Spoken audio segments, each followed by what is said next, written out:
De retour à Entre nous, mes amis, j'ai fait une erreur et je trouve que là, c'est une erreur grave. J'ai vraiment mal prononcé le nom du centre. C'est le centre Améthyste. Et honnêtement, quand j'ai appris ce que faisait ce centre-là, j'ai fait, c'est d'une importance capitale ce qu'ils font. Et on a avec nous Madame Céline Loriot pour nous en parler. Comment allez-vous, Madame Loriot? Ça va bien, merci. Merci d'être ici avec nous. Pour les gens comme moi qui ne connaissaient pas bien le centre, qu'est-ce qui fait, quelle est votre mission finalement? Nous, c'est un centre de traitement de la toxicomanie, mais ce qu'il y a de particulier, c'est pour femmes uniquement. C'est un traitement de jour, un traitement en externe seulement. Bon. OK. Donc, de cette façon-là, les femmes vont au centre et passent seulement la journée, peuvent ressortir le soir. Est-ce que c'est ça? Ou c'est un environnement qui est contrôlé? Non, c'est pas. Il y a différents ateliers qui viennent à l'occasion de jour, mais c'est pas tous les jours régulièrement. Mais ils voient des thérapeutes une fois par semaine, une fois par mois, en ce sens-là. On travaille par thème. Disons qu'il peut y avoir un atelier qui va durer, disons, il y a mère-fille, peut durer 10 semaines, les relations saines, 8 semaines. On fait aussi un programme intensif qui est de 8 jours. Ça, c'est 8 jours de suite, 2 jours, de 8 à 4, que des dames viennent comme pour faire un programme plus suivi. Parce qu'on s'en rend pas compte, mais on parle de toxicomanie. Souvent, c'est pas un choix d'être tombé dans la toxicomanie. Puis là, on peut parler de drogue, d'alcool, on peut parler de jeu. Souvent, c'est parce que tout ce qui modifie le comportement. Tout ce qui modifie le comportement. Souvent, c'est parce qu'il y a un problème beaucoup plus gros derrière qui amène les gens à ça. Est-ce qu'on en parle de justement, on essaie de régler le gros problème derrière pour pouvoir finalement répondre, effacer les symptômes qui sont la toxicomanie? Oui, justement, c'est seulement que le symptôme, la toxicomanie. Alors, le programme comme tel, on travaille sur la personne. Qu'est-ce qu'elle vit à l'intérieur d'elle, comment qu'elle fait, qu'est-ce qu'on peut faire avec elle pour l'aider à mieux s'aimer, à travailler les blocages qu'elle a vécus. Souvent, ça vient de l'enfance. C'est sûr qu'il y a une partie qui est héréditaire, il y a une partie qui est apprise.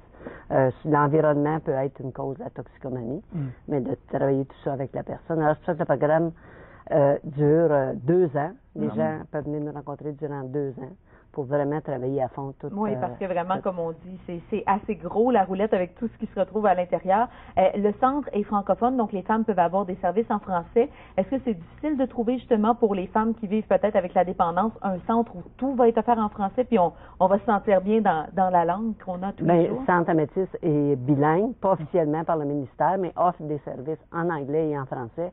C'est sûr qu'on est seulement deux demi-thérapeutes pour offrir les services en français, mais la plupart des services sont en anglais. Mais nous, heureusement, on a le service externe à Améthyste pour les femmes francophones et il y a un service résidentiel à Maison Fraternité, puis on travaille beaucoup ensemble à ce niveau-là pour donner toute la gamme de services aux femmes francophones. Vous avez parlé d'un service que je trouve vraiment très intéressant, celui de mère-fille, parce que peut-être qu'on s'en rend pas compte, mais quand une personne tombe dans ces dépendances-là, ça l'affecte pas que elle, ça l'affecte tout son entourage.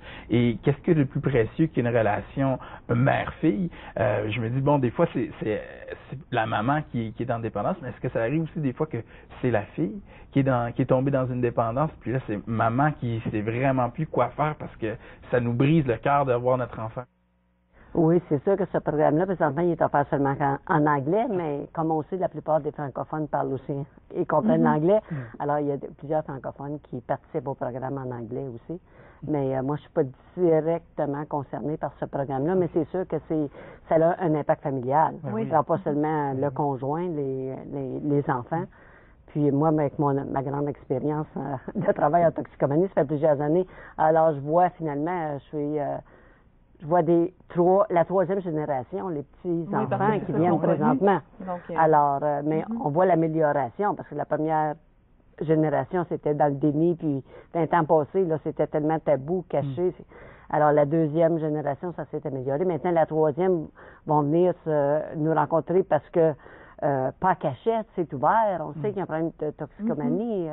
C'est ça, ça s'est beaucoup amélioré justement avec le temps. Les gens sont moins gênés d'en parler, de dire que soit c'est des alcooliques anonymes ou des narcotiques anonymes. Est-ce que justement ça vous aide ça pour le Centre Améthyste parce que les gens vont chercher de l'aide avant d'être vraiment rendus? On dit souvent qu'il faut se rendre dans le fin fond du baril pour remonter, mais peut-être que là les gens vont chercher de l'information avant d'atteindre le fond du baril? Oui, parce que nous, c'est le Centre Améthyste, ce qui est différent, c'est souvent c'est des gens qui travaillent à temps plein, puis c'est des professionnels. Il y a beaucoup de professionnels, des gens qui ont des diplômes universitaires, collégiales.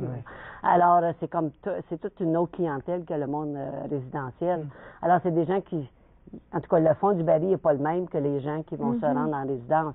Alors, c'est des gens que soit il va y avoir une intervention au niveau de la famille, une intervention au niveau des employeurs. Alors, il y a beaucoup plus de support à ce niveau-là. Les gens vont les encourager. Oui, ils vont leur donner les 2 semaines pour aller faire la thérapie. 2 semaines, 6 mois.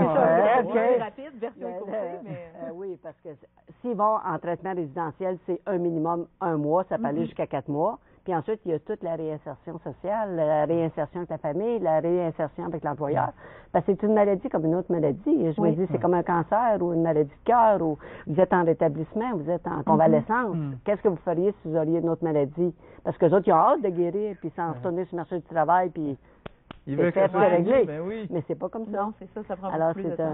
C'est pour ça qu'il y a un processus de 2 ans quand on parle de rétablissement. Je trouve ça vraiment intéressant que vous ameniez le point que il y a beaucoup de professionnels qui utilisent des gens éduqués. Oh oui, des gens qu'on ne s'attend pas parce que souvent on met les gens qui ont une dépendance dans une case, on dit c'est des gens qui veulent faire ça. Mais il y a des avocats, des médecins, des gens de tous les jours pour ceux qui vont justement au Centre Améthyste, ça doit être un service qui est anonyme aussi, donc les gens n'ont pas besoin d'avoir peur que ça va être divulgué à tout le monde. Non, ça c'est complètement, il faut que ce soit complètement anonyme, surtout quand ils arrivent au début, parce que c'est un gros secret qu'elles veulent garder. Mais c'est sûr que quand ils comprennent que c'est une maladie, c'est à partir du processus, c'est sûr qu'au niveau de la substance, tu ne l'acquiers pas toujours légalement. Alors c'est là que ça devient peut-être un petit peu plus problématique. Mais au niveau de la maladie, c'est une maladie comme une autre maladie. Alors quand eux autres mêmes peuvent accepter ça, puis qu'il y a un processus de guérison, alors là, ça devient moins secret, moins caché. Est-ce que c'est difficile de faire comprendre à une personne que cette dépendance-là, c'est une maladie? Ce n'est pas elle, finalement, c'est pas la personne que tu es, c'est une maladie que tu vis. Est-ce que c'est difficile à faire accepter? Ça dépend des personnes, là, mais au début, oui, il y a toujours une partie de déni au début, mais après ça, non, le processus se fait. Puis à ce moment-là, c'est là qu'ils peuvent se prendre en main et dire, OK, je ne suis pas la maladie. C'est je suis, c'est là la découverte intérieure. Je suis une personne telle quelle et je souffre de la dépendance, ça. Mais là, c'est sûr qu'il faut que tu prennes ta décision personnelle de changer ton environnement, de changer de cercle d'amis. C'est ça qui est le plus gros défi. Souvent, tu perds beaucoup de gens de ton entourage, mais c'est pour le mieux, justement. Puis, si les gens, justement, nous écoutent à la maison et font je pense que j'aurais peut-être besoin de ce service-là ou je connais quelqu'un qui en aurait besoin, est-ce que c'est ouvert en tout temps? Est-ce qu'on téléphone au Centre Améthyste puis vous allez nous donner l'information nécessaire? Oui, on a une très bonne personne qui est à la réception, qui va vous donner toute l'information, qui est patiente, qui va vous accueillir. Puis, c'est sûr qu'on est ouvert juste de 8h à 9h à 4h, mais il y a un répondeur en tout temps, il y a des numéros où vous pouvez avoir accès.